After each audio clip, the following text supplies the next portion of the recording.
കേട്ടോ. എന്താണ് അദ്ദേഹത്തിന്റെ സവിശേഷത എന്നറിയുമോ? ഇതിനാദാ റബ്ബഹു, അദ്ദേഹത്തിന് ദുരിതം ബാധിച്ചു പോയി, അദ്ദേഹം പ്രയാസത്തിലായിപ്പോയി. ആ സമയത്തും അദ്ദേഹം ചെറുക്കു ചെയ്യാൻ പോയിട്ടില്ല കേട്ടോ, മരിച്ചവരോട് പ്രാർത്ഥിക്കാൻ പോയിട്ടില്ല കേട്ടോ, മരിച്ചു മൺമറഞ്ഞവരോട് ദുആ ചെയ്തിട്ടില്ല കേട്ടോ, ഐക്കല്ല് കെട്ടാൻ പോയിട്ടില്ല കേട്ടോ, നൂല് കെട്ടാൻ പോയിട്ടില്ല കേട്ടോ. നേരെ മറിച്ച് അദ്ദേഹം തൗഹീദിൽ അടിയുറച്ചു നിന്നുകൊണ്ട് ഇതിനാദാ റബ്ബഹു, തന്റെ റബ്ബിനോട് മാത്രമാണ് ദുആ ചെയ്തത്, തന്റെ റബ്ബിനോട് മാത്രമാണ് പ്രാർത്ഥിച്ചത് കേട്ടോ. എന്താണ് അദ്ദേഹത്തിന്റെ പ്രാർത്ഥന എന്നറിയുമോ? അന്നീ മസ്സനിയൽ ദുർറ് വ അന്ത അർഹമുർ റാഹിമീൻ.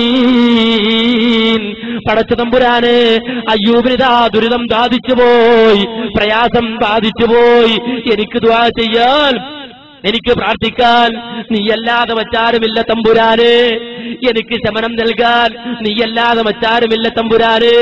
അതുകൊണ്ട് അയ്യൂബിനോട് നീ കരുണ കാണിക്കണം. അന്ത അർഹമുർ റാഹിമീൻ, നീ കരുണ ചെയ്യുന്നവനാണല്ലോ എന്ന് അല്ലാഹുവിനോട് പ്രാർത്ഥിച്ച അയ്യൂബിനെ മറക്കരുത് കേട്ടോ വിശ്വാസികളെ.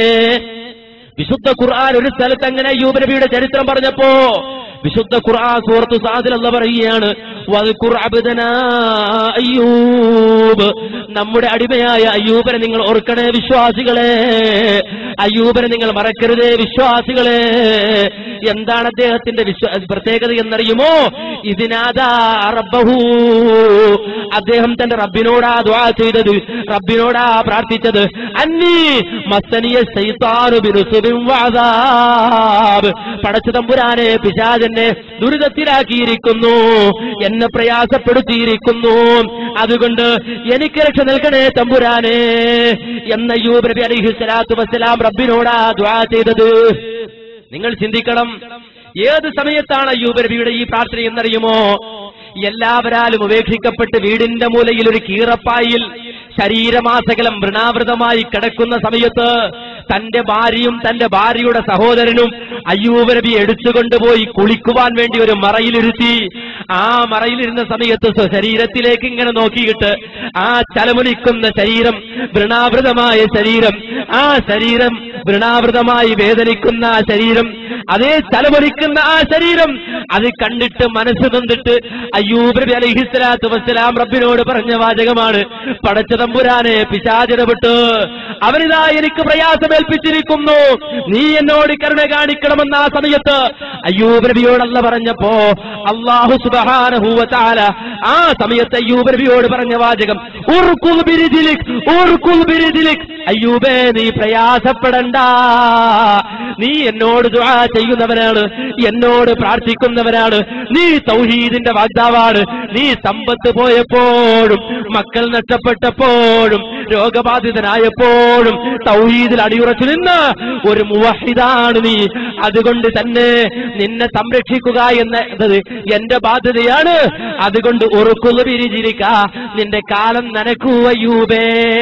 കുളിപ്പുരയിലിരിക്കുന്ന അയ്യൂബ് നബിയോടല്ല പറയുകയാണ്, നിന്റെ കാലം നനക്കൂ. അയ്യൂബ് നബി കാലം നനക്കിയപ്പോ ഹാദാ മുഅ്തസലും ബാരിദും വശറാബ്, ആ അയ്യൂബ് നബിയുടെ കാൽച്ചുവട്ടിൽ നിന്ന് നല്ല ശുദ്ധമായ തണുത്ത വെള്ളം പുറത്തേക്ക് വരികയാണ്. ശുദ്ധമായ തണുത്ത വെള്ളം അവിടുന്ന് പുറത്തേക്ക് വരുമ്പോ അയ്യൂബ് നബിയോടല്ല പറയാണ്, അയ്യൂബേ ആ വെള്ളമുണ്ടല്ലോ നിന്റെ കാൽച്ചുവട്ടിൽ നിന്ന് ഉറവ പൊട്ടി പുറത്തേക്ക് നിർഗളിക്കുന്ന ആ വെള്ളമെടുത്തുകൊണ്ട് നിന്റെ ശരീരമാസകലം പുരട്ടു അയ്യൂബേ. അയ്യൂബ് നബി അലൈഹിസ്സലാത്തു വസ്സലാം ആ വെള്ളമെടുത്ത് ശരീരമാസകലം അങ്ങ് പുരട്ടിയപ്പോ ആ വെള്ളം സ്പർശിക്കുന്നിടത്തേക്ക് അയ്യൂബ് നബിയുടെ രോഗമങ്ങ് മാറി മാറി വരുന്നു. ആ വെള്ളം പുരട്ടിയിട്ടാണെന്ന് വിശുദ്ധ ഖുർആൻ പറഞ്ഞിട്ടുണ്ട് എങ്കിൽ ആ വെള്ളമെടുത്ത് ശരീരമാസകലമങ്ങ് പുരട്ടി, ശരീരമാസകലമങ്ങ് പുരട്ടിയപ്പോ രോഗമങ്ങ് മാറിപ്പോയി, പ്രയാസമങ്ങ് നീങ്ങിപ്പോയി. ആ മറപ്പുരയിൽ നിന്ന് അയ്യൂബ് നബി പുറത്തേക്ക് ഇറങ്ങുമ്പോ പുറത്തിതാ കുളിച്ചു കഴിഞ്ഞ് വിളിക്കുവാൻ വേണ്ടി കാത്തിരിക്കുന്ന ഭാര്യ, ആ ഭാര്യ പോലും അത്ഭുതപ്പെട്ടു പോയി. ആരാണ് ഈ ഒരു അന്യമനുഷ്യൻ, ആരാണ് ഈ അന്യമനുഷ്യൻ? അതേ കുളിപ്പുരയിൽ നിന്ന് പുറത്തേക്ക് വരുന്ന ഇയാൾ ആരാ? ഭാര്യയ്ക്ക് പോലും മനസ്സിലാകുന്നില്ല. ഭാര്യ പോലും തിരിച്ചറിയുന്നില്ല, ഭാര്യയുടെ സഹോദരൻ പോലും തിരിച്ചറിയുന്നില്ല. ഞങ്ങൾ അയ്യൂബിനെയാണല്ലോ അകത്തുകൊണ്ടുവച്ചത്, പുറത്തേക്ക് ഇതാ വേറൊരാളാണല്ലോ വരുന്നത്. അയ്യൂബ് നബിയോട് സ്വന്തം ഭാര്യ ചോദിക്കുകയാണ്, ആരാണ് നിങ്ങൾ, എന്താണ് ഇവിടെ?